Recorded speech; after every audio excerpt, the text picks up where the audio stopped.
Oh, you mentioned three characters: the judge, the attorney for the government, the immigration attorney, and the immigrant who is fighting in this procedure. So you didn't mention the lawyer because there is no necessity. It's not a mandatory to have a lawyer, or the person can to defend by herself, or the government has the obligation to provide a lawyer for the person. Well, in immigration proceedings, there's no requirement, there's no obligation that the immigrant gets provided an attorney. So if they want to be represented in court, they have to provide their own attorney. And we always recommend that you find a reputable attorney. You can always hire us. Yes. You can represent yourself, but we do recommend that you do have an attorney with you for these types of proceedings as they are complicated. So this is different because in criminal cases, the government they are mandatory. They have to provide a lawyer for you. But immigrant case, they don't have to. Right. Okay. Right, that's correct. So you mentioned the judge, so there is a hearing, or there is a date that the person will be before the judge?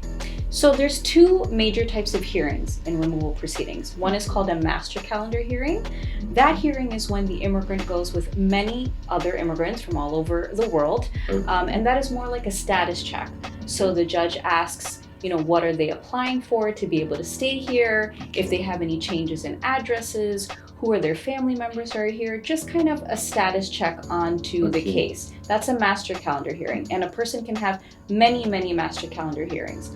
There's also an individual hearing. In an individual hearing, a immigrant is by themselves and with their attorney, and like I said, with the government attorney and the judge that day, and that's the final hearing where the judge hears the case. So we have two hearings. The first one is the more general one, to see what is your claim, where you're from, just to separate the claims from people and claims.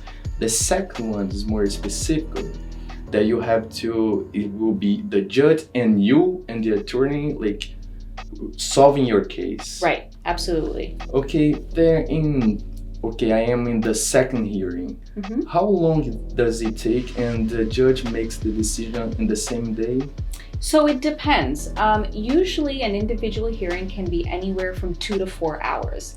And depending on the complexity of the case, depending on the arguments presented by your own lawyer and also the government lawyer, the judge can issue the decision the same day, or they'll say, you know what, we need to review everything, we'll get back to you, and you get a written decision in the mail.